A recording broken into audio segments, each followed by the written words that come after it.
Chapter 1. The Road to Night. The snow began an hour before Mara reached Colvale. It fell in the way of mountain snow. Not gently, not the soft curtain of flakes she'd grown up watching from apartment windows in the city, but sideways, aggressive, as if the sky itself was trying to push her back down the road. The windshield wipers of her secondhand Subaru couldn't keep pace, and the headlights carved barely 20 feet of visibility into the dark ahead. She white-knuckled the steering wheel and told herself she was fine. She told herself that a lot lately. The town of Coldvale sat at the northern throat of the Vashton mountain range, a place that existed on maps mostly as a cautionary note. No services for 47 miles, and in the memories of people who had grown up there and left as quickly as they could. Mara had not grown up there. She had simply run out of everywhere else to go. The job listing had said archivist and research assistant, Coldvale Heritage Library and Folklore Collection. Remote location. Housing provided. No prior experience with regional folklore required, though curiosity is. It had been the word curiosity that got her, not the salary, which was modest, or the housing, which the email described only as comfortable and private. Curiosity. Like whoever wrote the listing knew that Mara Voss, 28 years old, recently unemployed, recently unloved, recently untethered from every version of herself she'd tried on in the last decade, would be reachable through that word above all others. She passed the town limit sign. Cold Vale. Pop. 1,203, and immediately felt something shift. It wasn't a sound. It wasn't a smell, though the air that leaked in through the heating vents was sharply cold and green with pine. It was a sensation behind her sternum, a pressure, like a finger pressed firmly to the center of her chest from the inside. She breathed through it and turned onto the main road. The town was small and mostly dark at this hour. A diner with fogged windows leaked warm yellow light. A hardware store. A church with an unlit sign. A post office. And then, on the left side of the road, a long stretch of forest that pressed close to the road's edge, the tree line ragged and black against the snow-pale sky. That was when she saw it. Not it, him. She didn't know why she thought that in the first instant, only that she did. The wolf stood at the tree line, perfectly still, its pale fur almost gray in the snowlight, its breath rising in slow clouds. It was enormous, not just large. Enormous in the way that pulled at something old in the human brain, the ancient portion that had once learned to fear the dark and everything in it. It was nearly the size of a small horse. Its eyes, when they found her headlights and held them, were a color she had never seen in an animal. Gold, not yellow gold, not the amber flash of a cat's eyes. Gold, like something precious, something deliberate. The wolf did not move. Mara's foot pressed the brake without her permission. The car slowed, idled, in the middle of the road. She knew she should drive. Every rational thought she possessed told her to drive, but those eyes held her still in the way that a held breath holds still. Not from fear exactly, though fear was there, from something she could not name. The wolf watched her. She had the disorienting, irrational thought that it knew her. Then a truck came up the road behind her, its headlights flooding her mirrors, its horn short and pointed. She startled, pressed the gas, and when she looked back toward the tree line, the wolf was gone. Nothing but forest and snow and the dark between the trees. The library was on the east edge of town, a stone building that had clearly been something else first. A church, maybe, or a courthouse. Before its high windows and arched doorways had been filled with bookshelves. The woman waiting on the front step was short and silver-haired, wearing a wax jacket that looked older than both of them combined, and she smiled when Mara's headlights swept the drive. "You're later than I expected," she said by way of greeting. "But not as late as I feared. Come in before you freeze." Her name was Edna Voss, no relation to Mara, despite the shared name, which Edna commented on exactly once and then appeared to lose interest in. She was the library's director, its primary benefactor, and, Mara quickly understood, its entire staff. She moved between the shelves with the ease of someone navigating a body they'd long since memorized. She gave Mara tea and a brief tour. The folklore collection took up the entire lower floor, drawers of handwritten field notes, shelves of leather-bound volumes with titles stamped in faded gilt, rolled maps of the mountain range annotated in 3 different inks, glass cases holding objects whose purposes Mara could not immediately determine, feathers, stones etched with symbols, small iron bowls crusted with something dark. "What is this place?" Mara asked, and meant it more broadly than the building. Edna looked at her over the rim of her tea mug with eyes that were bright and measuring. "A record," she said, "of what this valley has always been." Mara looked at a case near the window. Inside, mounted on dark velvet, was a page of manuscript, the text in a language she didn't recognize. Beside it, illustrated in ink that had browned but not faded, was a wolf. Enormous, pale-furred. Its eyes had been filled in with a reddish-gold pigment that caught the lamplight and seemed almost to move. She thought of the tree line, the held breath in her chest. "The housing," Mara said carefully. "You said it was private." "The cottage is at the north end of the property," Edna said. 10 minutes walk. No neighbors." She paused.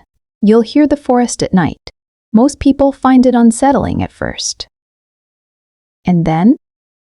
Edna set down her mug. For just a moment, something moved behind her eyes. A knowledge that she'd clearly decided for now not to share. "And then," she said, "they start to feel watched. Don't be alarmed. Nothing in these woods wants to hurt you." She said it the way people say things they believe entirely and know you won't understand yet. That night, in the small stone cottage at the north edge of the library grounds, Mara lay awake listening to the forest. The wind moved through the trees in long, low rushes. Once, she thought she heard something else. Not wind, not animal. A sound with shape to it, almost like breath, almost like waiting. She pressed her hand to the center of her chest. The pressure was still there, gold eyes in the dark, a stillness that had felt, impossibly, like recognition. She told herself it was the long drive, the cold, the strangeness of a new place. She did not sleep for a long time. Chapter 2. What the forest remembers. Mara woke to silence, so complete it felt structural, like a wall. No traffic. No neighbors. No radiator knock or city hum she'd spent years sleeping through without knowing it. Just the cold weight of mountain quiet pressing against the cottage windows, and the pale gray light of a Coldvale morning arriving without ceremony through the curtains she hadn't fully closed. She lay still for a moment, taking inventory. Stone ceiling. Wool blanket. The faint smell of wood smoke from a hearth that had burned down to ash in the night. A kitchen visible through a low doorway, copper pots hanging from a rack, a window above the sink showing pine trees so close their lowest branches nearly touched the glass. She was here. She had actually done this. Mara Voss, who had spent 8 years building a life in Portland that turned out to belong to someone else. The apartment had been his. The friend group had been his. The version of herself she'd assembled to fit beside him had been his too in the end. Had driven 14 hours north into the mountains and accepted a job cataloging old stories about wolves. She got up, made coffee, stood at the kitchen window with both hands wrapped around the mug and watched the tree line. The trees gave nothing back. They simply stood, enormous and dark-needled and patient, the way trees always were. Snow had collected along their branches in the night, and the morning light turned it faintly blue. Beautiful, she thought, in the way of things that have never needed to be looked at to exist. She was about to turn away when she saw the prints. They were in the snow just below the kitchen window, pressed deep, each one nearly the size of a dinner plate, 4-toed clawed. The stride between them was enormous. They came from the edge of the tree line, crossed the open ground toward the cottage, and stopped, directly below the window, directly below where she was standing now. She stood very still. She counted. 4 prints approaching, none departing. The snow around the cottage was otherwise undisturbed. Edna was already in the library when Mara arrived, seated at a reading table with a cup of tea and a ledger open in front of her, her silver head bent with the absolute focus of someone who has spent decades making peace with early mornings. She looked up when Mara pushed through the door, and something in her expression shifted. A quick, reading glance, the kind that takes in more than it shows. "You slept," Edna said. Not a question. Eventually, Mara unwound her scarf. "There were tracks outside my window this morning, large ones. A pause. Just long enough to be a pause. The wolves come down from the high ridge, sometimes in winter," Edna said. "When the cold pushes game lower." She turned a page in the ledger. "They don't trouble the village. These were directly below my kitchen window." Edna made a small note in the margin of something. "Curious." She said it the same way the job listing had used the word, as though curiosity were the appropriate response to things that by rights should frighten. And this irritated Mara in a way she couldn't entirely explain. She spent the morning on orientation, learning the archive's organizational system, which was partially alphabetical, partially chronological, and partially governed by a logic that appeared to be Edna's alone. Regional dialects sorted together regardless of era. Oral histories bound alongside their corresponding field objects. One entire drawer labeled simply "contested" in handwriting that was not Edna's. "Contested how?" Mara asked. Edna looked up. Accounts that contradict other accounts. Testimonies that the academic record disagreed with, but that local memory preserved regardless. Local memory of what? Edna held her gaze for a moment. "The old families," she said. "The ones who were here before the town was a town, before it had a name." She turned back to her ledger, and her tone returned to the mild, instructive register she'd maintained all morning. The subject evidently was done. Mara pulled the contested drawer open anyway. Inside, between two cardstock dividers, were a series of handwritten testimonies dated across 3 decades, 1947 through 1979. The paper had yellowed, but the ink was firm. Different hands, different voices, but the same core of what they described lined up with quiet insistence. A figure in the forest. Seen at tree line. Seen on the ridge road. Once, in a snowstorm, standing in the library garden. Always described the same way. Tall. Still. Watching. Eyes like a lit match. One testimony, from a woman who'd signed only her initials, E.H., read, "He has been here longer than the town. He will be here after. I do not think he means harm. I think he is waiting. I do not know what for." Mara read it twice, then read it a third time. She thought gold eyes. A stillness that felt like recognition. She put the papers back carefully and closed the drawer. The afternoon brought a break in the snowfall and she walked. Because she needed air and because the cottage, comfortable as it was, had begun to feel close in a way that had nothing to do with its size. She followed the path behind the library north, past the cottage, toward where the property's boundary met the tree line. The snow was ankle-deep and unmarked ahead of her. The light was thin and white and came from everywhere at once, the way mountain light did in winter, as if the sky itself had become a lantern. She stopped at the tree line. She didn't know why. She had not intended to stop here. But her feet slowed and then stilled, and she stood at the border between the groomed property and the wild dark of the forest and looked in. The trees were dense. The light between them fell away quickly into shadow. She could see perhaps 10 feet before the dark thickened into nothing. Something was in that dark. She couldn't see it. Couldn't hear it. Could not have explained, if pressed, how she was certain. But she was. The pressure behind her sternum returned. Not fear, not quite, though it lived in the same neighborhood as fear, more like the feeling of knowing you are not alone in a room before you have turned to look. She stood her ground. The dark stood its ground. Then the wind moved through the high branches overhead, a slow sound like an intake of breath, and she felt for just a single, strange, untranslatable moment, as though she was being seen, not watched, not observed, seen the way you are seen by someone who already knows your name. She took one step back. The feeling did not diminish. She turned and walked back to the cottage and did not run, though something in her wanted to. Not from fear, and that was the part she couldn't explain to herself. From something older than fear, from something that felt, against all reason, like longing. Chapter 3. The man at the edge of things. She met him on a Wednesday, in the folklore section. Between a shelf of hand-bound oral histories and a glass case containing 3 wolf skulls arranged largest to smallest like something's dark collection. She had not heard him come in. That was the first thing. The absence of sound. No bell above the door. No creak of the old floorboards that announced every step Mara took. Through the library's lower level, one moment she was alone among the shelves, lifting a leather-bound volume from the 1930s, and the next, when she turned to carry it to the reading table, he was simply there, standing at the far end of the aisle, hands at his sides, looking at a map mounted on the wall as though he had been there for some time and had simply not yet required her attention. She startled hard enough to knock her elbow against the shelf. He turned at the sound. The first thing she registered was his stillness. Even turning, he moved with an economy that seemed almost deliberate.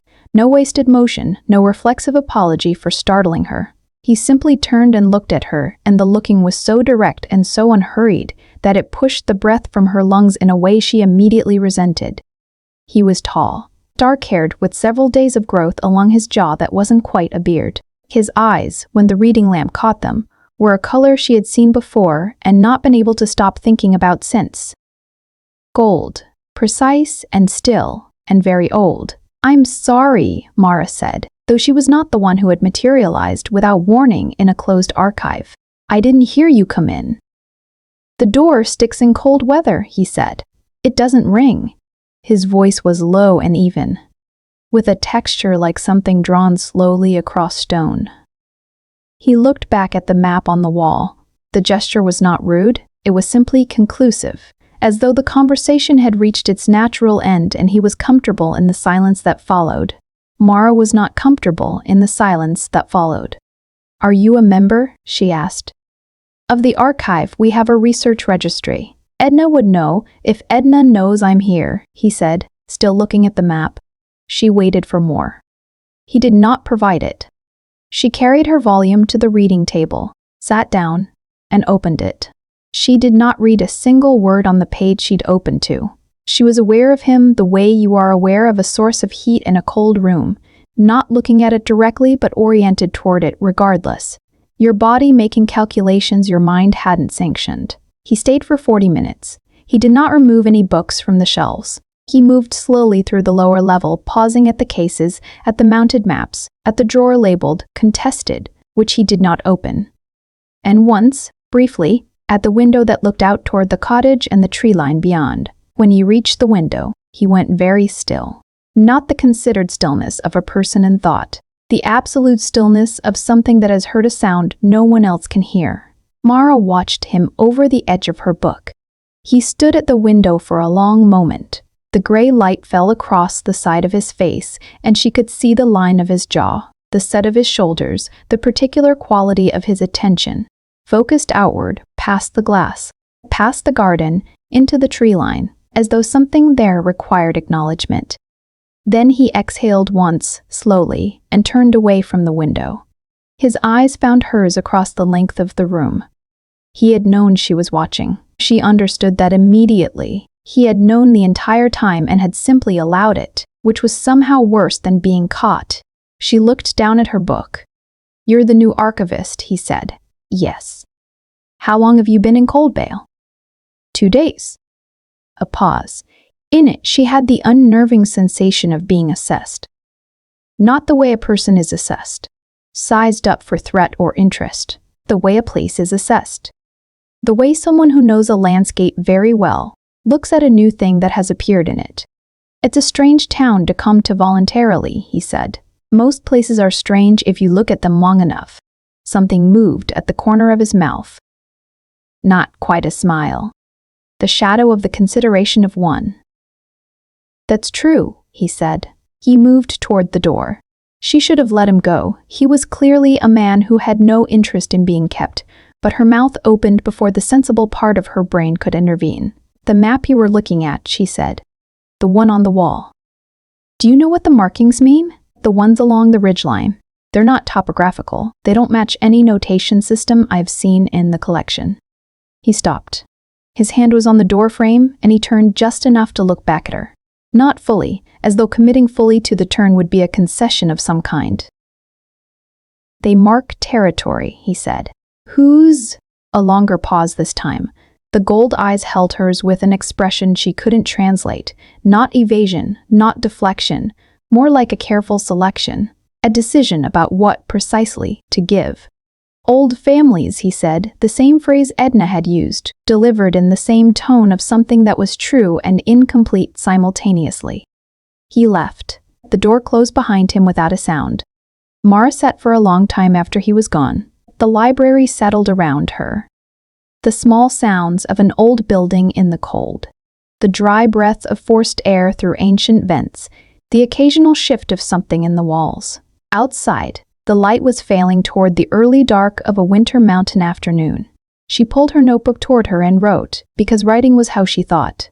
Gold eyes. No sound when he walks. Knew the map. Knew Edna. Did not give his name. She paused. Added. Stood at the window and looked at the tree line the same way I did yesterday. Like something was there that needed to be acknowledged. She looked at what she'd written. Then below it she wrote the things she'd been refusing to write since the road into town, 2 nights ago. Since the tracks in the snow below her window. Since the pressure behind her sternum that had not fully released since she crossed the Colville town line. The wolf's eyes and his eyes are the same color. She stared at that sentence for a long time. Then she closed the notebook and went to find Edna. Because whatever was happening in this town, Edna Voss knew more of it than she was telling. And Mara was done waiting to be offered the information gradually, at whatever pace the old woman had decided was appropriate. She found Edna in the upstairs room with a cup of tea and an expression of complete, unsurprised calm, as though she had been expecting this visit, this particular urgency, and had simply been waiting for it to arrive. Who is he? Mara asked. Edna looked at her over the rim of her mug. His name is Kylam, she said, and you should know that he has not come inside this building in 11 years. She set down her mug. Until today. Chapter 4. The weight of what is kept. Edna did not elaborate immediately. This appeared to be a philosophy of hers, the delivery of significant information, followed by a considered silence, as though she believed that what she had just said deserved to be held for a moment before anything was added to it. Mara had encountered this method twice before in 2 days, and was already tired of it in the particular way you grow tired of a locked door you keep walking past. She sat down across from Edna without being invited. 11 years, Mara said. Why? That is his to tell. Edna folded her hands around her mug. What I can tell you is that his coming in today is not a small thing. The people in this town will notice. Some of them will be unsettled by it. Why would they be unsettled by a man walking into a library? Edna looked at her with the patient expression of someone who has decided not to say you know why, because it would be unkind. Coldvale has a long memory, she said instead, and Kylam has a long history in it. What kind of history? The kind that is difficult to summarize fairly. She reached across the table and tapped the cover of the notebook Mara had carried up from the lower level without thinking. You've been in the collection. You've begun to see the shape of things.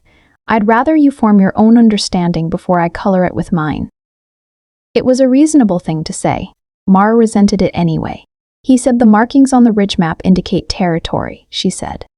Old families. Same phrase you used yesterday. Edna nodded once. Is he from one of them? A pause that lasted precisely long enough to confirm the answer before Edna gave it. Yes. Which one? Edna was quiet for a moment. The lamplight in the upstairs room was amber and close, and outside the window the last of the afternoon light was dying against the mountain in long horizontal bands of rose and gray. When Edna finally spoke, her voice had shifted, still measured, still careful, but with something beneath it. Something that sounded almost like reverence. The Vashton line, she said, the oldest family in this valley. Older than the town. Older than any written record we hold in this building. She paused. They've always been the keepers of the high ridge. Keepers, Mara repeated. That's a careful word. It's an accurate one. Mara opened her notebook. The last line she'd written was still there, undeniable in her own handwriting. The wolf's eyes and his eyes are the same color. She turned the page so Edna couldn't read it. I'd like to start with the Vashton materials, she said. Whatever the archive holds. Something moved through Edna's expression. Not reluctance. Not quite. More like the adjustment of a plan, as though this request had been anticipated, but had arrived slightly earlier than expected. Third cabinet from the left on the north wall, Edna said. Bottom 2 drawers. There's a box in the lower drawer that is sealed with a leather strap. Leave that one for now. The rest is available to you. For now, Mara noted. But she didn't push. She had learned in the last 24 hours that pushing Edna produced politeness and nothing else. The Vashton materials consumed the rest of the afternoon and most of the evening. She worked at the long reading table with the lamp pulled close, lifting papers with careful hands, reading slowly. The collection was dense and layered. Deeds, letters, hand-drawn maps, genealogical records written in a careful copperplate that became increasingly difficult to read as the documents aged. The family had held land in the Vashton Valley for as far back as the archive's records stretched. Longer, suggested the older documents, which referenced the family not as landowners but as the valley's first custodians, a phrase that appeared often enough to be deliberate and never defined. There were gaps, significant ones. Chunks of years where the record thinned to almost nothing, and then resumed as though nothing had been interrupted. The 1920s. A stretch in the 1960s, and then again, most recently, a gap that began 11 years ago and simply did not close. She found a photograph near the bottom of the upper drawer. Black and white, undated. A man standing at the tree line, the same tree line she could see from her cottage window, in a long coat, facing away from the camera. He was tall. The photograph was old enough that the detail was soft, but the set of his shoulders, the particular quality of his stillness, was recognizable in the way that some postures are, the way a silhouette can be enough. She turned it over. On the back, in handwriting she didn't recognize, CV. Last photograph taken voluntarily. He won't allow another. She set it down. Read the initial again. CV. Helam Vashton. She pulled the genealogical record back toward her, found the Vashton line and followed it forward through the generations, her finger tracing the names. The family was unusually small, rarely more than 1 or 2 names per generation, and often one. No large households, no sprawling cousin networks, just a single line, extending forward through the decades with quiet persistence. She reached the end of the record. The final entry was written in the same hand as the photograph's inscription, Helam Vashton. Born, the date was listed. She read it. Then she read it again. Her finger held the page still while her mind tried to make the arithmetic work in some other direction. It refused. The birth year recorded in the genealogical document, if accurate, made Helam Vashton not in his early 30s, which was what he looked like. It made him, if this was a continuous record, if the dates were not symbolic or mistaken, considerably older than was possible. She sat very still with that information. Then she turned back to the photograph. The photograph was undated, but the clothing, the quality of the print, the specific texture of the paper. She had been working with historical documents long enough to know approximately what era produced what kind of material. And the photograph was old, older than any living man. He won't allow another. She became aware, slowly and with a coldness that had nothing to do with the temperature in the room, that her hands were trembling slightly. Not from fear. Or not entirely. From the particular feeling of the thing you have half-known confirming itself in the part of your mind that requires evidence. She closed the folder, sat back, breathed. She thought about gold eyes and a stillness that felt like something beyond patience. She thought about tracks in the snow that approached and did not leave. She thought about 11 years of absence ending today, specifically today, 2 days after her arrival. She thought about what Edna had said. He has not come inside this building in 11 years. And the way she had said it, as though the two facts, his absence and Mara's arrival, were simply two sides of the same thing. She stood, walked to the north wall, crouched in front of the lower drawer. The sealed box sat at the back, exactly as Edna had described. Leather strap, no lock. The strap was old, but the knot was recent. She touched it but did not pull. Leave that one for now. She sat back on her heels and looked at it for a long time. Then she stood, turned off the reading lamp, and walked to the cottage in the dark. She did not look at the tree line. She told herself it was because she was tired. It was not because she was tired. Chapter 5. What the Moon Pulls Loose. The dreams began that night, not the soft, dissolving kind that leave only a feeling behind when you wake. The kind that are easy to dismiss, that the rational mind absorbs by morning like water into dry ground. These were architectural, precise, the kind of dreams that feel less like the brain processing its day and more like a door opening onto somewhere that has always existed, somewhere that has simply been waiting for the right night to show itself. She was in the forest, not lost in it, standing in it, with the particular calm of someone who has arrived somewhere they intended to be. The trees were enormous, older than any she'd seen in waking life, their trunks wider than cars, their canopy so high above that the moon was visible only in pieces, broken into fragments of cold silver light that fell between the branches and lay on the forest floor like scattered coins. She was not afraid. That was the detail she kept returning to when she woke, that through all of it she had not been afraid.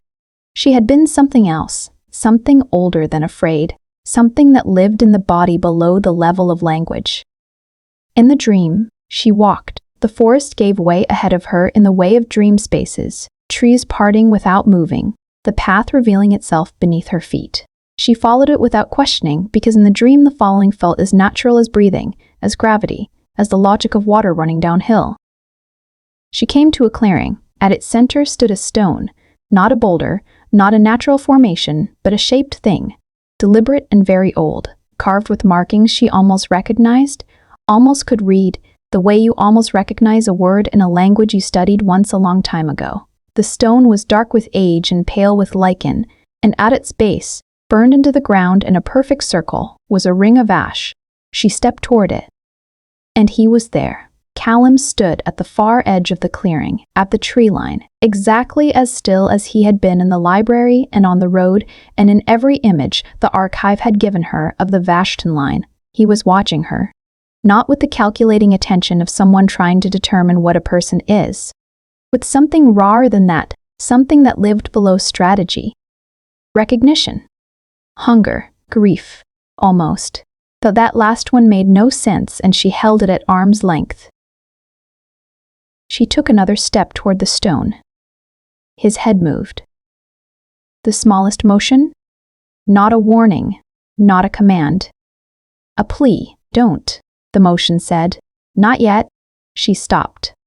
They looked at each other across the clearing. The moon moved through the branches overhead, sending its broken light sliding across the ground between them. And in the dream she understood without understanding, the way you understand things in dreams, in the body rather than the mind, that the circle of ash meant something, that the stone meant something, that whatever this place was, it was not neutral ground. Then the ash circle ignited, not with orange fire, with a cold blue light that ran along the line of ash like a lit fuse, completing the circle in one fluid second, and the stone pulsed with it once, deep, like a heartbeat. The carvings blazed briefly with that same cold light, and Mara felt it in her sternum like a bell struck close. The pressure she'd been carrying since she crossed the Coldvale town line, the same pressure but louder now, resonant, like something that had been waiting to be answered. Callum's expression across the clearing was devastated. She woke up. 4:12 in the morning. The cottage was dark and very cold, the fire long dead. She lay on her back and stared at the stone ceiling and listened to her own heartbeat until it slowed. She got up, made the fire, wrapped herself in the wool blanket and sat in the chair closest to the hearth with her notebook and wrote everything down. Every detail she could hold, the trees, the stone, the ash, the blue light, his face. She wrote without pausing to evaluate or explain. Just the facts of it as faithfully as she could keep them. When she was done, she looked at what she'd written. Then she wrote, "Ask Edna about the ritual stones on the high ridge." She'd seen them referenced in the collection, briefly, marginally, in the notes of a field researcher from the 1950s, who had apparently hiked the Vashton Ridge and returned with sketches and a tone in his writing that read, between its careful academic lines, like someone trying to stay measured about something that had unsettled him considerably. He had drawn the stone. She hadn't connected it to anything until this moment, hadn't held it alongside the other pieces. She held it now. Coldvale had a diner. She'd seen its lit windows her first night coming in. She went there in the morning because the cottage had no groceries yet, and because she needed ordinary noise, the sound of other people in the mundane business of their lives, to ballast herself. It was called Harrow's.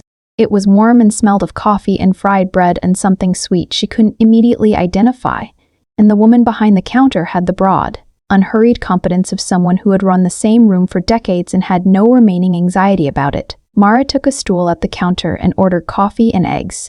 The diner was half full, local faces. Most of them people who knew each other and acknowledged each other with the economy of long familiarity. She was looked at, not rudely but directly, the way small towns register newcomers. Noted. Filed. She was used to it within 5 minutes. She was on her second coffee when the door opened and the temperature in the room changed. Not literally, but something shifted. The way the collective attention of a room can shift. Invisibly, but perceptibly. When someone enters who changes the register.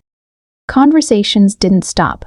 Forks did not go down, but she felt the alteration, and she was not the only one.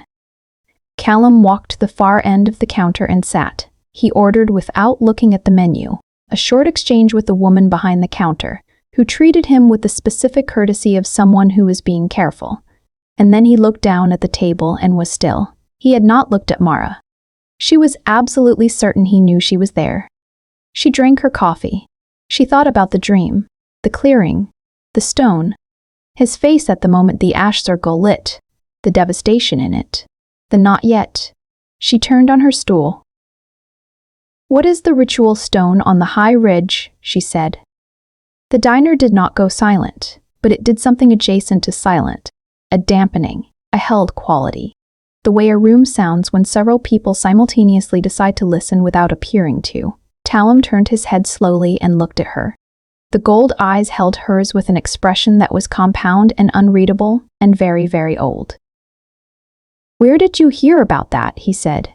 "The archive." A pause. "And your dreams," he said quietly. Not a question. The certainty in those 3 words dropped into the space between them like a stone into still water. She felt the ripples of air reach her. Felt the rational framework she'd been carefully maintaining since the photograph and the birth date and the tracks in the snow develop a new crack along its edge.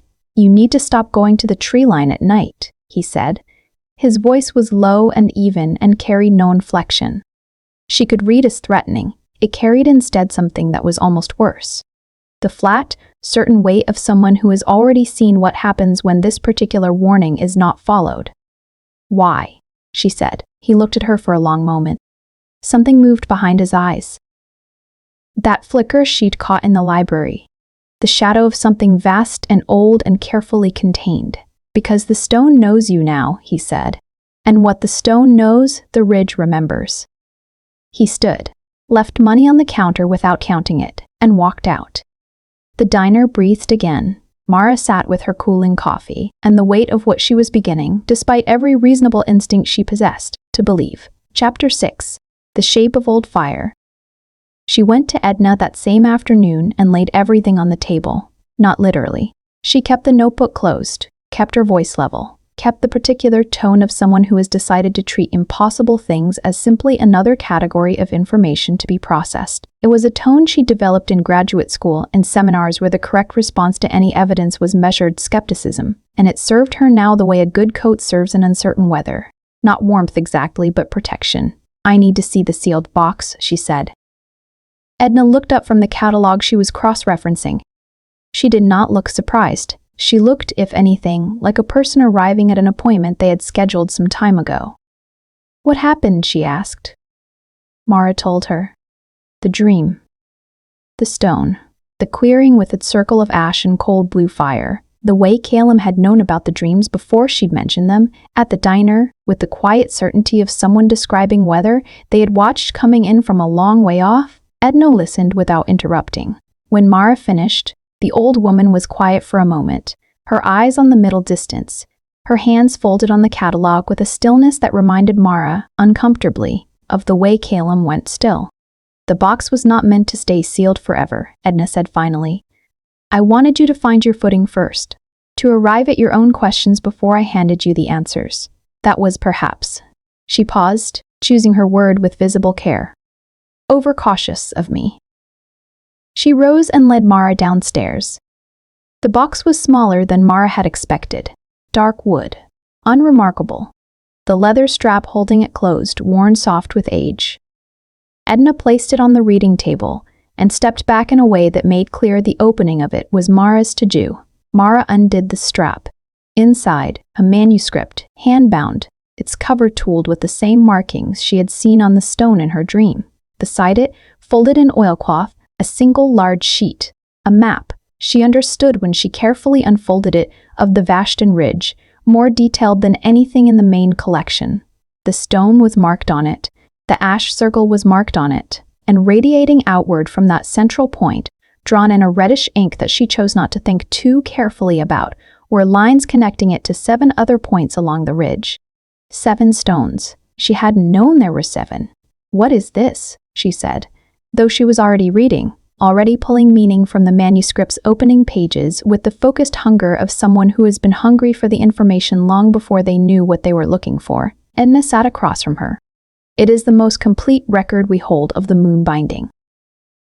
The words landed in Mara's chest like a key finding a lock. Moon binding. "Tell me," Mara said. Edna told her. The telling took over an hour. Edna spoke without notes, from a depth of knowledge that was clearly not academic. Not assembled from sources, but carried. The way family history is carried, in the bones rather than the brain. Mara listened and read simultaneously, the manuscript and Edna's voice braiding together into something that felt less like receiving information and more like remembering it. The moon binding was old. Older than any written record the archive held. Older, Edna believed, than the valley itself had a name. It was not a ritual in the sense of ceremony. It was a condition, a fact of what the Vashton line was, as basic to them as blood type, as impossible to change. The first of the line had made a covenant with the wolf spirit of the high ridge, not metaphorically, not symbolically. Literally, a binding enacted at the central stone that fused the human line with the spirit of the ridge's oldest predator, in exchange for stewardship, protection of the valley, guardianship of its boundaries, maintenance of the balance between the wild high country and the human settlement below. The line received the wolf, the strength of it, the senses, the lifespan. Marla said, extended, Edna said carefully. Considerably. Considerably. How considerably? Edna looked at her. Caleb was born in 1887. Mara set the manuscript down, picked it up again because she needed something to hold. He ages, Edna continued, slowly, and only when he chooses to, when he allows himself to be fully present in human form, when he withdraws, when he spends extended time in the other form, the aging pauses. She folded her hands. He has been largely withdrawn for 11 years. Since something happened 11 years ago. Something the archive's record did not contain. What happened 11 years ago? Mara said. Edna was quiet for just a moment too long. That, she said gently, is his to tell. Mara sat with the manuscript until the light failed. She read carefully, building the structure of it inside her mind the way she had always built complex things, piece by piece, relationship by relationship, testing each new element against what she already held. The 7 stones on the ridge were not independent.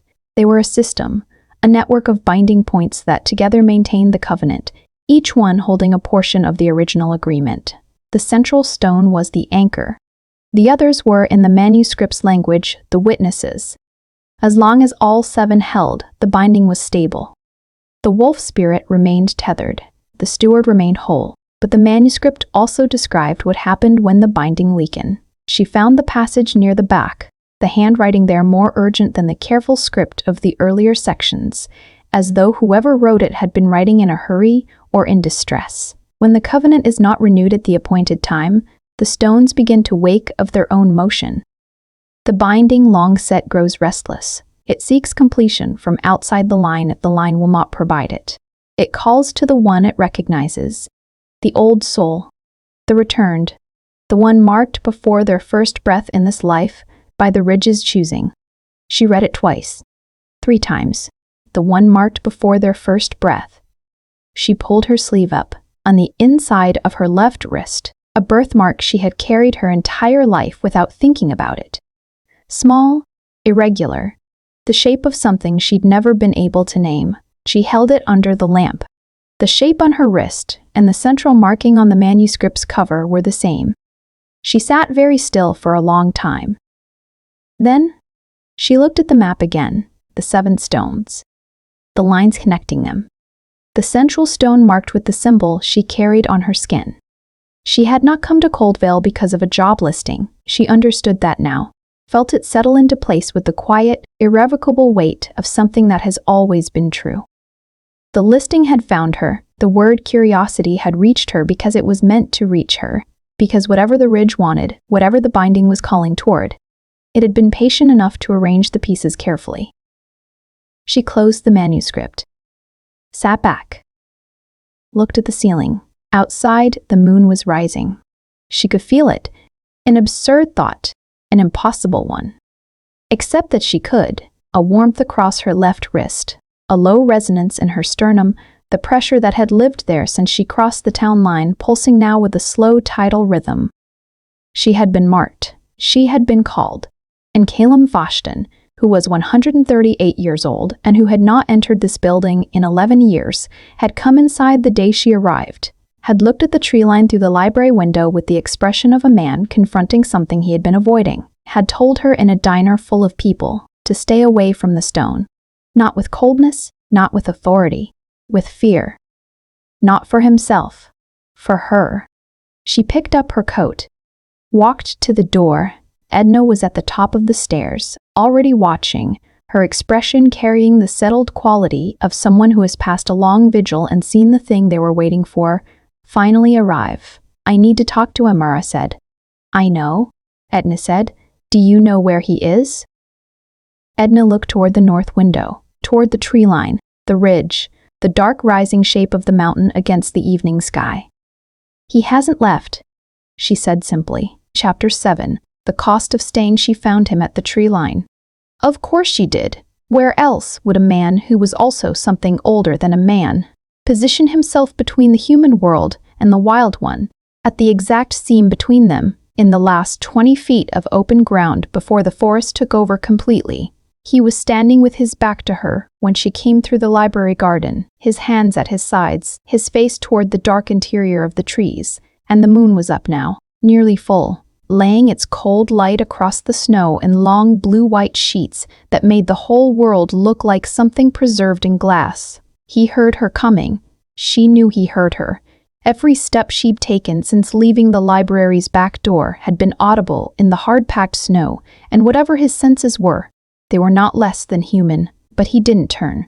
He let her cross the open ground and come to stand beside him, close enough to speak quietly, and he stayed facing the trees. "You read the manuscript," he said. "Yes." A pause. The forest breathed around them. That long, slow movement of cold air through pine branches, the sound that had kept her awake her first night here, that she'd been learning to hear as something other than wind. "Then you know what you are," he said. "I know what the manuscript says I am." She kept her voice level. "I'd like to hear what you say." He was quiet for long enough that she thought he wouldn't answer. Then he turned, not fully.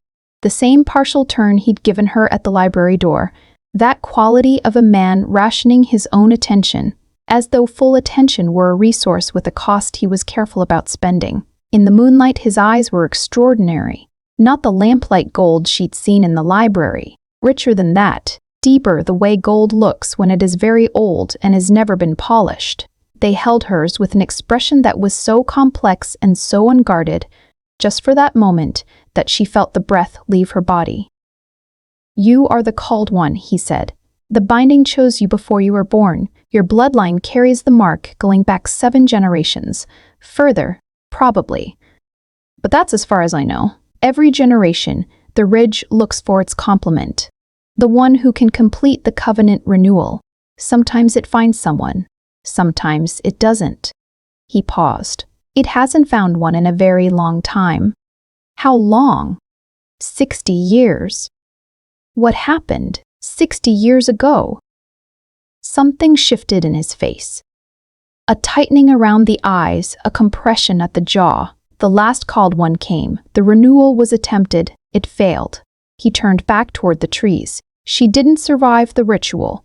The silence after that had weight. And the binding, Mara said carefully, has been weakening since. The stones are destabilizing. The wolf spirit is, he stopped. Started again. Restless is a word for it. Increasingly uncontained. Is that what's been happening for 11 years? You've been trying to manage it alone? The question landed somewhere. She saw it in the set of his shoulders. A slight change, almost imperceptible. The kind of change a person makes when something has touched a place they have been guarding. I made a choice 11 years ago, he said, that damaged one of the witness stones, that accelerated the deterioration. A pause. It was not a wise choice. It was a human one. What choice? He turned to face her fully then, for the first time. All of it. The complete attention she'd felt him withholding since the library, since the diner, since whatever calculation he'd been running since she arrived in Coldvale. It landed on her like light, like pressure, like being recognized by something ancient enough that its recognition meant something different than a person's would. There was someone, he said, 11 years ago. She was not the called one. She carried no mark, no connection to the ridge or the binding. She was simply a woman who came to Coldvale, and I. He stopped. The gold eyes held hers with something raw in them. I lost my judgment. I let her close, and when she found out what I was, what this place was, what proximity to me meant for someone without the Covenant's protection. He stopped again. The pause was long enough that Mara could hear the forest, the cold, the moon doing its silent work above them. She left, he said, but not before the connection had already drawn the ridge's attention. An unbonded attachment in the steward is, the binding reads it as instability. As a fracture point, the stone near the northern pass cracked within a week. He said it plainly, factually, in the voice of someone who has held a guilt long enough that they've stopped trying to make it smaller. You've been isolating yourself since, Mara said. To prevent it happening again. To prevent that from happening again. His eyes didn't leave hers. 11 years of keeping distance, not entering buildings, he paused, not allowing proximity, and then I arrived. And then you arrived. Something moved in his face, not quite a smile, not remotely a smile, but the ghost of some expression that in other circumstances might have lived in that neighborhood. And I lasted 2 days. The admission sat between them. Mara felt its weight and what the weight meant, and she felt also the complicated thing that knowing this produced in her. Not triumph, not simple warmth. Something more serious. Something that carried responsibility in it. The mark on my wrist, she said. He looked at it, at the inside of her left wrist. Bare in the cold, because she'd pushed her coat sleeve back before she crossed the garden. Some instinct she hadn't questioned. His gaze on it was not clinical. It was the way you look at something you have been waiting to see for a very long time, and the seeing of it is both relief and grief, because now it is real in a way it wasn't before. The Covenant recognizes you, he said quietly. That's what the dreams are. That's what the pressure you've been feeling is. The binding, waking up to the presence of the one it called. What happens if I complete the renewal? The stones stabilize. The wolf spirit is properly tethered again. The valley is protected. And if I don't? He was very still. The binding continues to unravel. The stones fail one by one. The wolf spirit becomes fully uncontained. His voice was even and careful in the way of someone keeping something under control through deliberate effort. And I lose the ability to hold the Covenant at all. What is in me without the Covenant's structure is not something that belongs near people. You would lose yourself. What remains without the binding is not self, he said simply. It is only wolf, only ridge, only the oldest thing that lived here before anything else did. She absorbed that. Stood in it. You're afraid, she said. Not of the ritual failing. You're afraid of what completing it requires from me. The gold eyes held hers and did not look away. "The last woman who stood at that stone didn't survive it," he said, "and she was chosen, marked, prepared across her entire life for it, and it still killed her." His voice, so level until this moment, developed a fracture. Small, almost invisible, but she heard it. "I have been alive for 138 years. I have watched people He stopped. "I am not willing to watch another person He stopped again. The sentence remained open. The forest breathed. The moon moved. The pressure in Mara's sternum pulsed once, slowly, like a bell struck far away. She understood what he hadn't finished saying. She felt it in the way the air between them had changed, dense and complicated, full of the weight of things neither of them had said yet, and both of them already knew. "I'm not her," Mara said. "No," he said, "you are something more dangerous than her." He looked at her wrist, then back at her eyes. "You are the one the ridge has been building toward for 60 years. He turned back to the forest. "Go inside, Mara," he said, and his voice was very quiet. "Not because I want you to, because if you stay here in this light, with the moon at this height, and the stone already awake and aware of you." He exhaled slowly. "I am holding a very great deal together with very little left, and you standing here is not helping me do that." She looked at the side of his face. The jaw, the temple, the gold eye that caught the moonlight. She went inside. She lay awake for a long time, her left wrist pressed to her chest, the pulse there steady and patient and utterly certain. Chapter 8. When the Ridge Runs Red. She did not go to the tree line that night. But she did not sleep either. She lay in the cottage with the wool blanket pulled to her chin and the fire burning low and steady, and she thought about everything Calum had said with the methodical thoroughness she brought to difficult problems, turning each piece over, examining its edges, testing it against the others, the binding, the 7 stones. The woman 60 years ago who had been chosen and marked and prepared and had still not survived. That last piece was the one she kept returning to, not with fear, exactly, or not only, with the specific gravity of someone who has been handed a set of facts and understands that one of them may be terminal. She was not a person who looked away from terminal facts. She had learned in the long, difficult education of her 20s that looking away never changed anything. It only shortened the time you had to prepare. She pressed her left wrist to her chest and felt the pulse there, slow and patient, and somewhere far up the dark mountain the pulse answered. She thought, "Whatever I am not passive in this." She thought, "He has been carrying this alone for 60 years. She thought last, with her eyes on the ceiling and the fire settling into coals. He almost said it. Twice he almost said it. She slept just before dawn.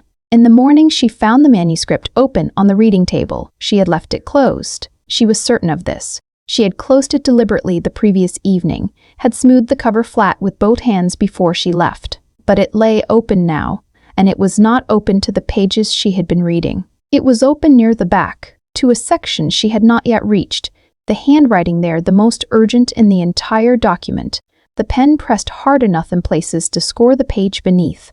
She sat down and read. The passage described the ritual of renewal in details she had not previously encountered.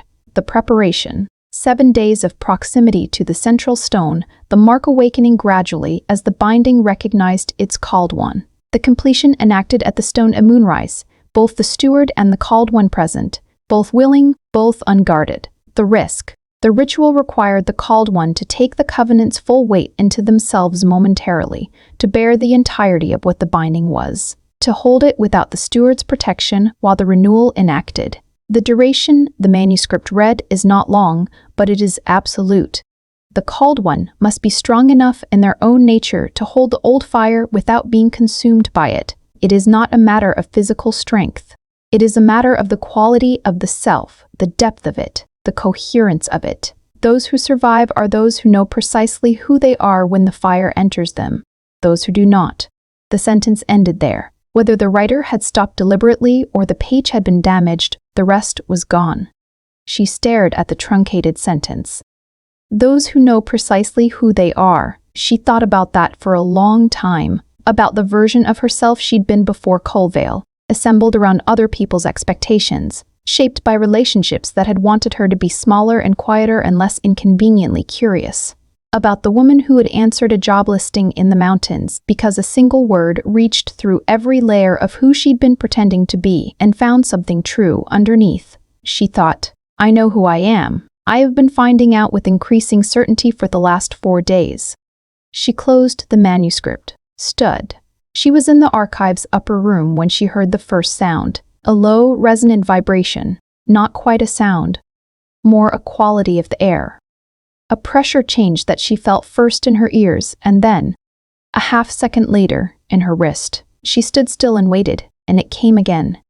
Deeper this time, sustained. The windows rattled faintly in their frames. Edna appeared in the doorway with an expression that was the most unguarded Mara had seen on her. Not panic, but its controlled cousin. Alert. Braced. The northern stone, Edna said. What's happening? It's been destabilizing for weeks. I had hoped. She stopped. Recalibrated. It has failed.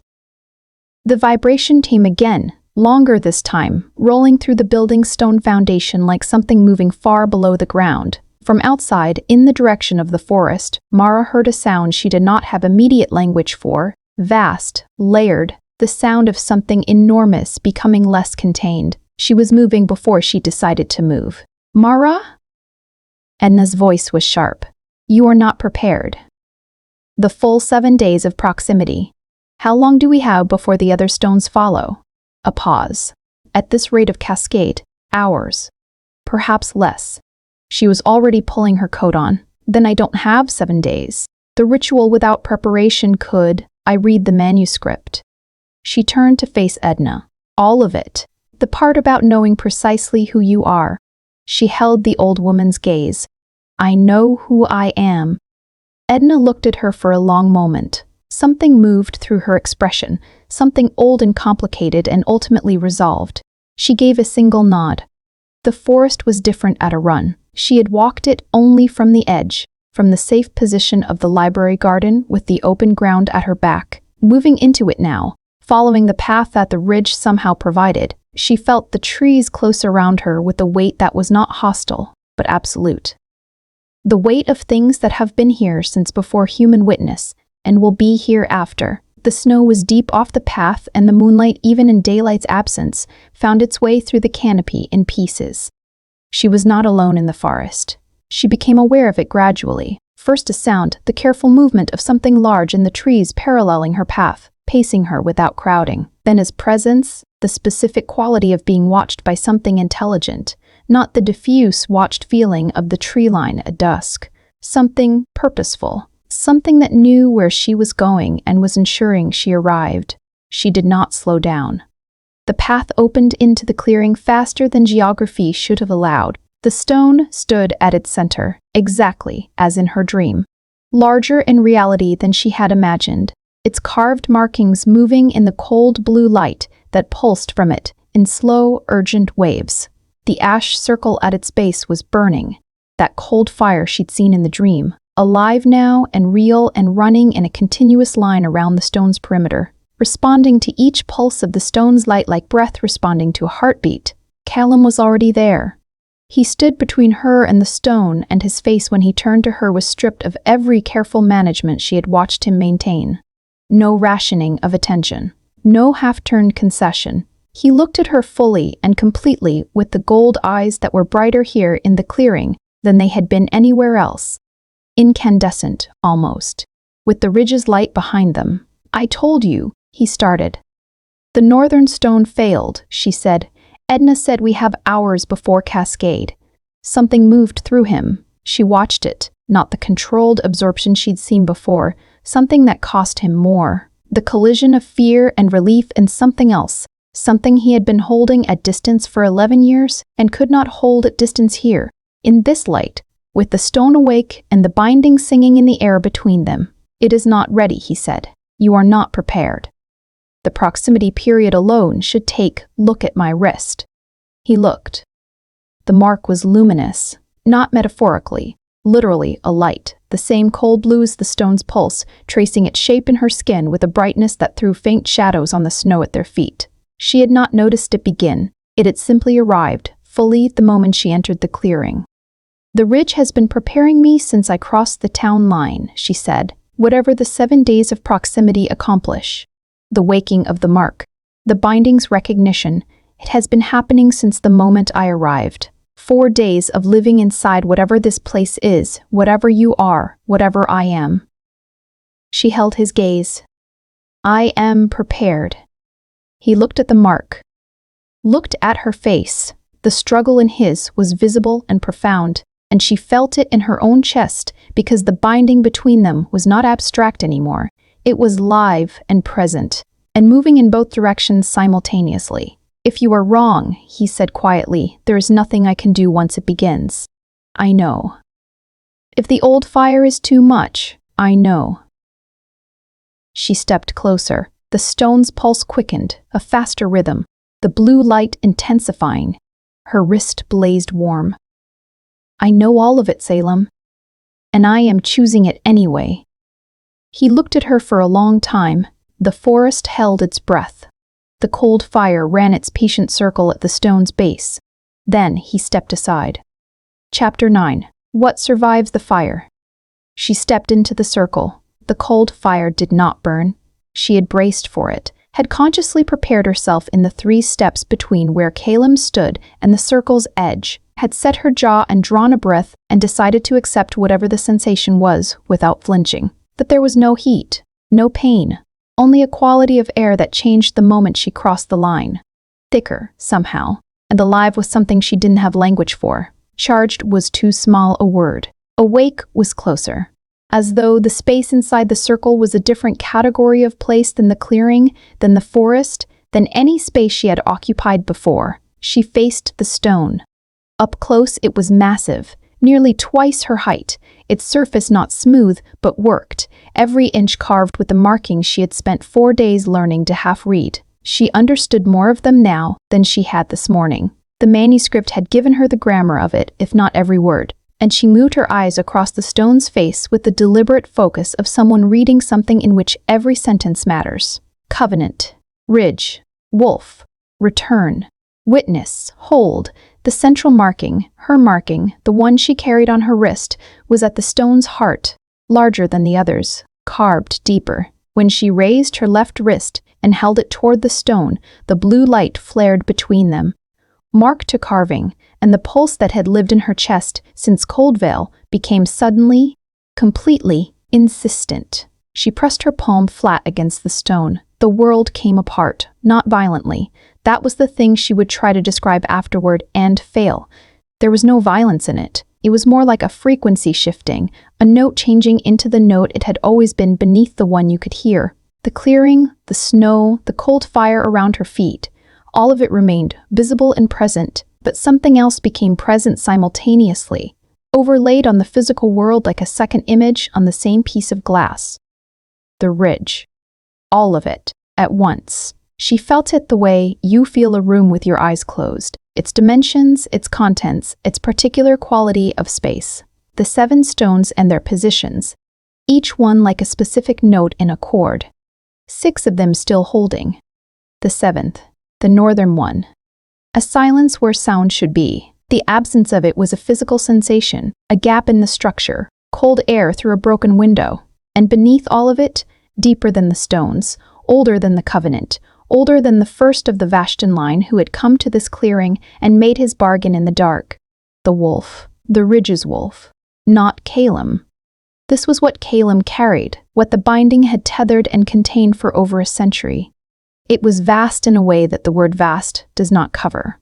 Ancient in a way the word ancient does not cover. She felt it the way you feel weather before it arrives. A pressure, a change in the quality of everything, a certainty that something enormous is about to move. It moved.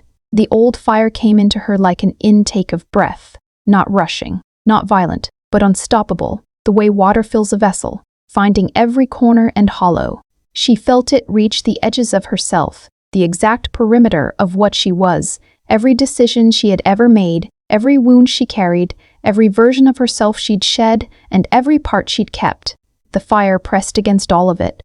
Those who survive are those who know precisely who they are when the fire enters them.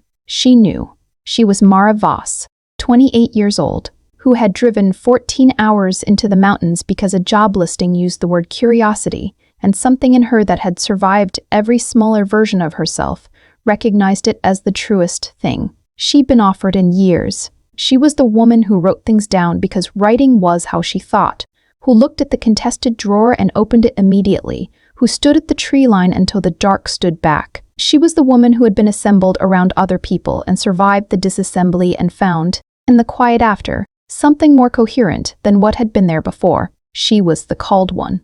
She had been, apparently, before her first breath. But she was also first, underneath, prior to every other designation, herself. The fire tested that. She felt it test it, probing the coherence of what she was with the impersonal thoroughness of something that does not intend harm but cannot afford to be gentle. She held.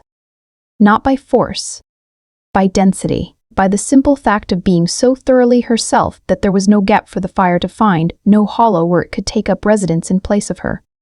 She held the old fire. She held it, and she did not break, and she did not become it, and she remained entirely the person she had arrived in that clearing as. The stone blazed. The blue light reached a pitch she felt more than saw, a vibration that moved through the snow and the ground and the air simultaneously. Somewhere to the north she felt the seventh stone flare. The failed one, the silent gap in the cord. And then it was not silent. It found its note again. Tentative at first and then firm, and the cord became whole.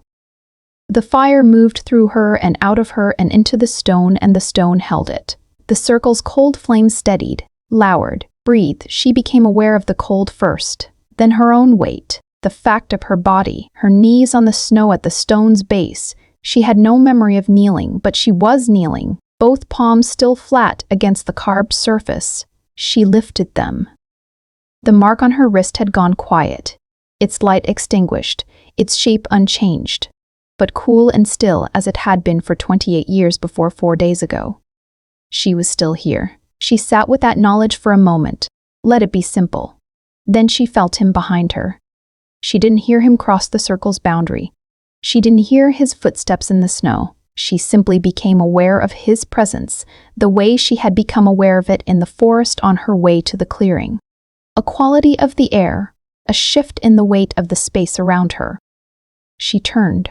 Caleb was on his knees beside her in the snow. He did not touch her. He was looking at her face with an expression that was so unguarded it was almost painful to look at directly, stripped of every careful distance, every rationed attention, every calculated management of proximity. What was underneath all of that was something very old and very simple and almost unbearably human.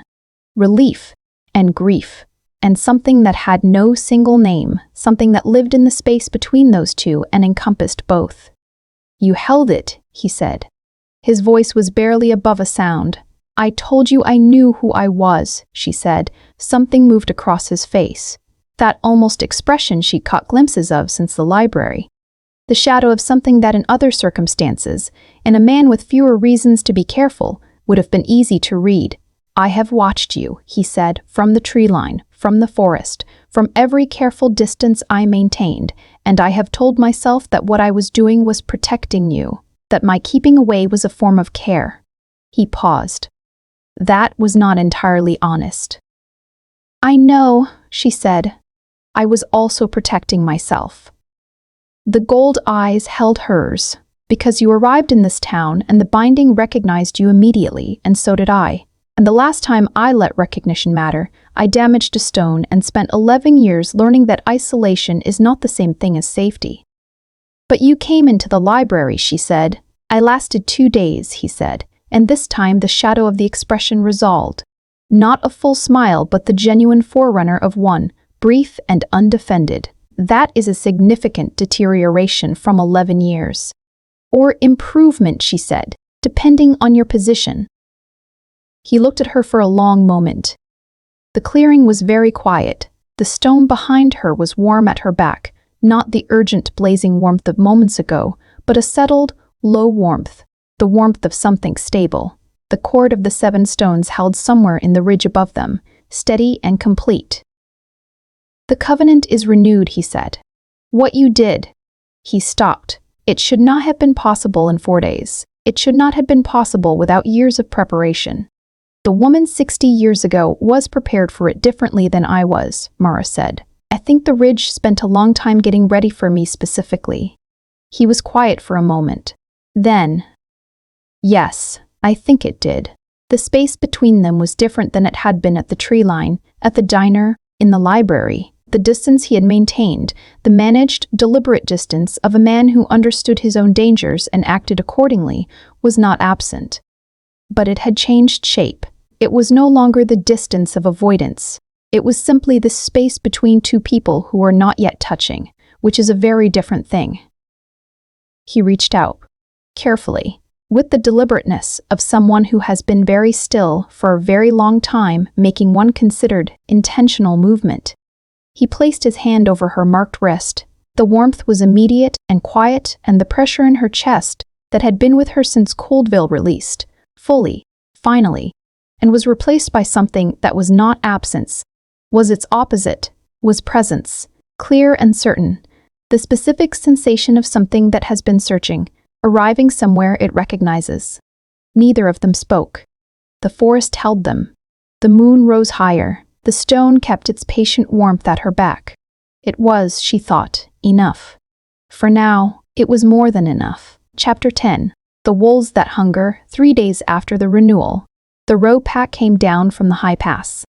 Mara learned of them, first through Talem's absence. She had grown attuned to him in ways she had not anticipated and could not entirely explain, not through any supernatural mechanism, or not only, but through the simpler, older sensitivity of someone who has begun to map another person with the specific attention that is only paid to people who matter. She knew the rhythm of when he was near the tree line. She knew the quality of the forest sound when he was moving through it. She knew, waking on the 4th morning after the clearing, before she had fully surfaced from sleep, that he was gone from the ridge. Not gone from Coldville, but gone from the proximity he had maintained, cautiously, carefully, always with that deliberate distance that was no longer avoidance but was still not closeness, since the night at the stone. The absence had a texture. She dressed quickly and went to Edna. She found her at the front window of the library's upper floor, standing rather than sitting, her wax jacket on despite being indoors, her eyes on the northern ridge with an expression that Mara had not seen on her before. Something between vigilance and old, weary recognition. He left before dawn, Edna said, without turning. The northern pass, 3 hours ago. What's at the northern pass? Edna was quiet for a moment. A pack that has been moving south along the high country for 2 weeks. I had hoped the renewed binding would discourage them. She paused. It has not. What are they? What Calem is, Edna said carefully, but without the covenant, without the binding structure, anchored shifters, those whose lines either never took the covenant or broke it long ago. She turned from the window. Her eyes were direct and without comfort. They are drawn to the stones, to the covenant's energy, particularly now that it has been renewed. To them it is, she searched for the word, a signal, a beacon, something they want to consume or destroy because its existence is an implicit judgment on their own unanchored state. How many? 7. Perhaps 8. Mara absorbed that, and Calem went alone. He is the steward, Edna said. The ridge's protection is his obligation. That is an absurd obligation, Mara said, already moving toward the stairs. Mara. Edna's voice was sharp. You are not the fighter. The ritual marked you as the called one. That is covenant magic, binding magic. It is not combat. I'm not going to fight anyone, Mara said. I'm going to the stone. A pause. She heard Edna understanding something, the sound of it, a small intake of breath, a stillness. The covenant, Edna said slowly. If you are at the central stone while the steward faces a challenge to the binding, the ridge's full strength is available to him, Mara said. That's what the manuscript said. The called one at the anchor stone, the steward in the field, together they hold the full covenant. Apart, he has only what he carries alone. She didn't wait for Edna's response. She took the stairs 2 at a time and ran. The forest was different in the early morning dark. She had made this run once before, and the ridge had provided the path. The trees parting, the way revealing itself. It did so again, though faster now, more urgent. She felt the path not as something chosen, but as something that chose her, pulling her through the dark with a certainty that overrode every hesitation. Her wrist was warm, growing warmer.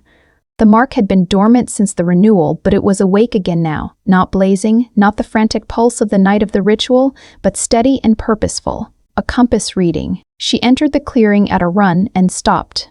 The stone was already lit, not with the renewal's cold blue fire, with something steadier and deeper. A white light that emanated from the carved markings with the patient intensity of something that has been waiting for the specific moment. She crossed the ash circle without slowing and placed both palms on the stone and felt the ridge pour into her awareness like light into an open room. She felt the 7 stones, 6 warm and stable, the 7th, the northern one, her one, the stone whose failure had triggered everything, holding firm. She felt the ridge's full geography, the mountain's weight and age, and the deep, slow life of it, and she felt Calum. He was at the high pass. She knew it with the stone's certainty, felt his position as clearly as she felt her own hands against the carved surface. He was not struggling, not yet, but braced against something that pressed on every side. She felt what he was holding back. The rogue pack's energy was ugly and chaotic. In a way, the wolf spirit of the ridge was not unstructured, hungry, with the specific quality of things that have been untethered so long they have forgotten what tethering feels like. She pressed harder against the stone. "I'm here," she thought, or said, or simply was. The stone made the distinction irrelevant. The response was immediate. Calum felt it arrive. He was standing at the pass's narrowest point, where the trail forced passage through a rock cut barely wide enough for 2 abreast, when the ridge's warmth moved through him like a tide coming in. Not the strained, depleted warmth of a binding that had been deteriorating for 60 years and barely held together with the steward's sheer refusal to let it fail. The full warmth, the covenant at its complete strength, all 7 stones resonant, the called one at the anchor, holding the ridge's full capacity open for him. He felt Mara in it, not intrusively, not the violation of a private thing. The way you feel sunlight. Undeniable. Sourceable, warming in a direction. The rogue pack materialized from the rock shadows in front of him. 7. Etna had been right. They came into the pass's thin gray light in human form still, which was a courtesy of a kind announcement rather than ambush, because they knew what he was and had no illusions about surprise. Their leader was a tall, lean man, with the hollow-eyed look of someone who had been fully unanchored for years, not feral, but emptied. The binding's absence carved into him like a wound that had scarred badly. "Vashton," the man said, not unfriendly, hungrier than unfriendly. "You're a long way from the high country," Calum said. Your beacon reached the high country. The man's eyes moved to the ridge above them, toward the clearing, toward the stone, though he could not see it from here. He could feel it. Calum understood that. The renewed covenant's energy was a pressure that every unanchored shifter within 100 miles could feel. "We've been walking toward it for 2 weeks. I know. We want what you have." "I know that too." The man's eyes came back to his. "You can't hold the pass alone." "I'm not alone," Calum said.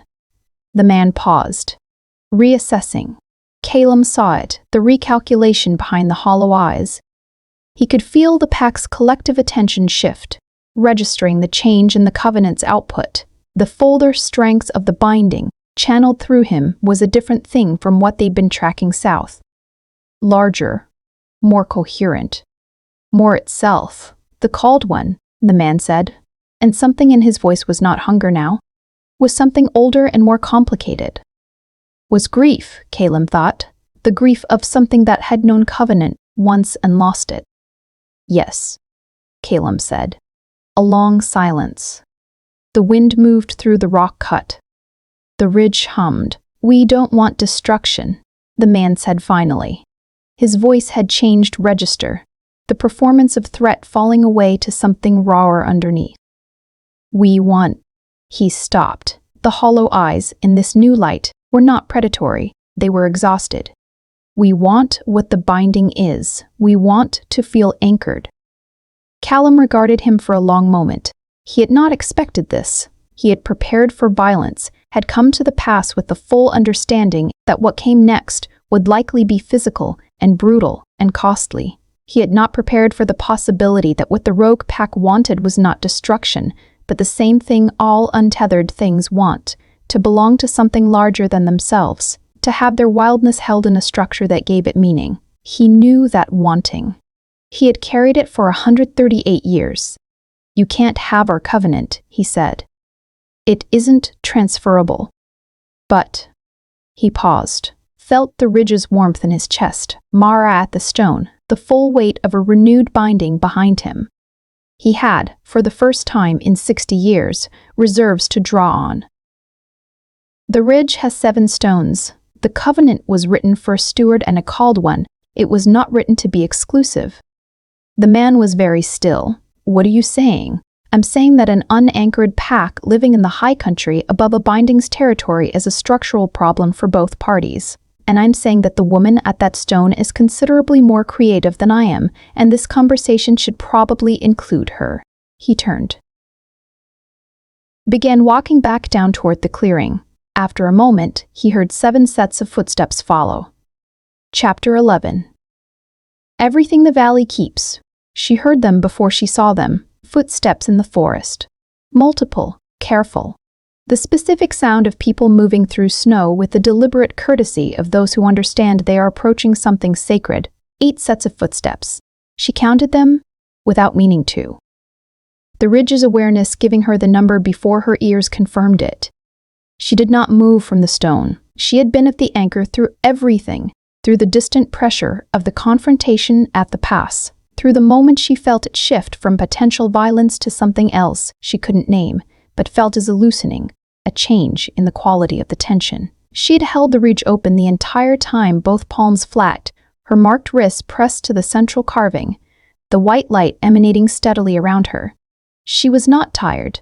That surprised her. She had expected the sustained contact to drain her. Instead, she felt settled, as though this was simply what she had been built to do, the way a key is built for its lock, the fit so complete that the mechanism requires no effort.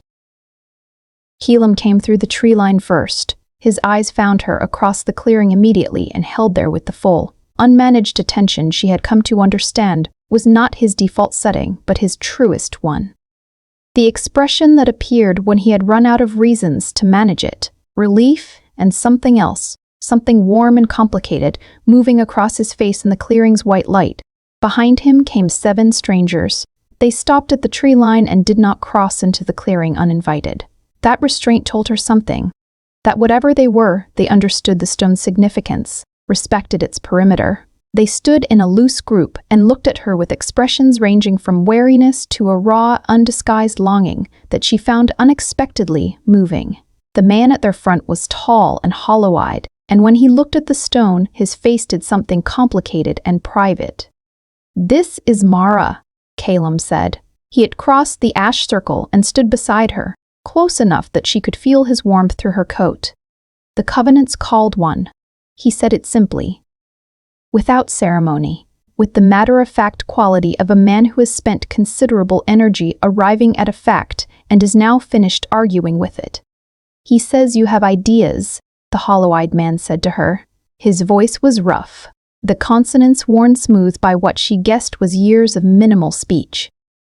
"I have questions first," she said. "How long have you been unanchored?" He looked at her steadily. "I was born unanchored. My grandfather broke the covenant 2 generations back." He paused. "I never knew what I was missing until I felt yours come back online 3 days ago." "And the others?" "Different histories. Same result." She looked at them, all 7, standing at the clearing's edge in the pale morning light. They were varied in every visible way and identical in one. That hollow quality, the carved-out look of things that have been untethered too long. She recognized it, not from supernatural experience, but from ordinary human life, from the faces of people who had lost the thing that organized them, that gave their nature context and direction. She had worn that face herself. Briefly, in the long aftermath of dismantling a life, that had been built around the wrong things. What the manuscript describes, she said to Calum, the Covenant's original terms. It was made for one steward and one called one in one valley. But it doesn't preclude extension. The binding's architecture could theoretically support additional anchor points. Calum looked at her. You've been thinking about this since I told you about them at the pass. I've been thinking about it while standing at the stone with the ridge's entire awareness available to me. Yes, she felt the corner of her mouth move. It's useful that something moved through his expression. The full version of the expression she had been glimpsing since the library, open and warm and so much more human than his careful distances had suggested, arriving now as though it had always been there and had simply been waiting for the correct circumstances to be expressed. What are you proposing? The man at the tree line said. The ridge has 7 stones, Mara said, 6 witnesses and 1 anchor. The witnesses were built into the Covenant as secondary binding points. They hold the Covenant's shape while the anchor holds its center. They were never used as anything other than structural support. But structurally, a witness stone is capable of hosting its own bonded pair.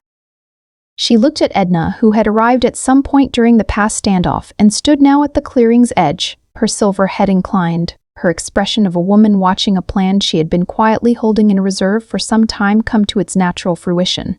Isn't it? Edna smiled. A real one, full and unguarded and illuminating her face in a way that reordered everything Mara thought she understood about the old woman's age. It is, she said. This isn't simple, Calum said, not objecting, thinking aloud, working through it the way she had come to recognize as his mode of engagement with difficult problems. Thorough, serious, unwilling to paper over the hard parts. A witness bond is a lesser covenant than the primary. It would provide structure, an anchor for what they are, a connection to the ridge, but the full autonomy and authority of the primary covenant isn't transferable. They would be bound to the ridge, but not as stewards, more as wards, the hollow-eyed man said quietly. Something had shifted in his face, protected by the binding, held by it, given a structure to be wild within. He paused. That's more than we have. Yes, Calum said. It is. A silence settled over the clearing. The stone behind Mara pulsed once, slowly, its white light washing gently across the snow. She felt the ridge considering, not metaphorically, but genuinely, the Covenant's old intelligence processing this new shape. It was not a thing that decided quickly. It was a thing that had been here long before any of them, and would evaluate on its own terms. Then the warmth in her wrist moved outward, not the blazing urgency of the renewal, but a slow, deliberate expansion. Like a fire that has been contained learning it is permitted to grow. She felt it move through the stone, through the ground, through the ridge's network of binding points. Felt each witness stone register it and respond. Felt the ridge, in its slow, ancient way. Open. It will accept the witness bonds, she said. The hollow-eyed man looked at her for a long moment. Something in his face, in the exhausted hollow of it, shifted. Not filled, not immediately, but the first movement toward filling. The beginning of what would become, she understood, a long and complicated process of learning what it meant to be anchored. My name is Soren, he said. I know, she said.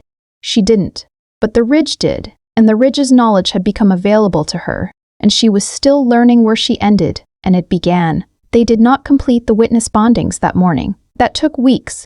Careful, methodical work between the 7 stones and their new potential wards, each stone requiring its own process of recognition, its own slow acceptance. Mara spent those weeks in the archive and at the stones and in long conversations with Calum at the tree line that moved, gradually and without announcement, from the tree line to the library garden to the cottage steps to inside the cottage, where he sat across from her at the kitchen table with a cup of tea in the specific quality of a man who has been outside for a very long time coming in from the cold. He was a different person with the Covenant fully renewed. Not unrecognizable. He was still quiet, still given to long-considered pauses before answering. But the strain was gone. The tightly managed quality of a man holding too many things together with insufficient resources. The 11-year exhaustion of it, that had lifted. What was underneath was something she found, to her complete lack of surprise, that she wanted to know better. Much better. in the unhurried, accumulating way that knowing someone is built. One conversation, one shared silence, one morning's light across a kitchen table at a time. "You're staying," he said one evening. Not a question. "I think I've been staying since I crossed the town line," she said. He was quiet for a moment. The kitchen was warm. Outside, the forest held its patient darkness, and the ridge above it hummed on its 7 frequencies, complete and stable and alive. "I have been alive," he said carefully, "for a very long time. And in that time, I have learned to be cautious about things that matter because things that matter have a corresponding capacity to be lost." He looked at her across the table. "I want you to know that I am aware of how slowly I am moving, and I want you to know that it is not reluctance." "I know what it is," she said. "Yes," he said. "I thought you might." The fire in the hearth settled. Snow had begun outside the window. Soft this time. Gentle. The kind that accumulated without urgency. Mara looked at it and then at the man across her table, at his gold eyes in the firelight, at the particular quality of his stillness that she had once found unreadable and now read as easily as weather. He had been waiting for 138 years. She thought they could afford to take their time. In the weeks that followed, Coldvale did what small towns do. It absorbs the new shape of things and called it always. The 7 witness bonds held. Soren and his pack took the high country above the pass as their territory, anchored now to the ridge's network. Their wildness, given the structure it had always needed, Edna catalogued all of it in a handwriting that would puzzle future archivists. And at the central stone, undisturbed in its clearing, the ash circle grew faintly green. Come spring. Small pale shoots pushing through the char, reaching toward whatever light came through the canopy above.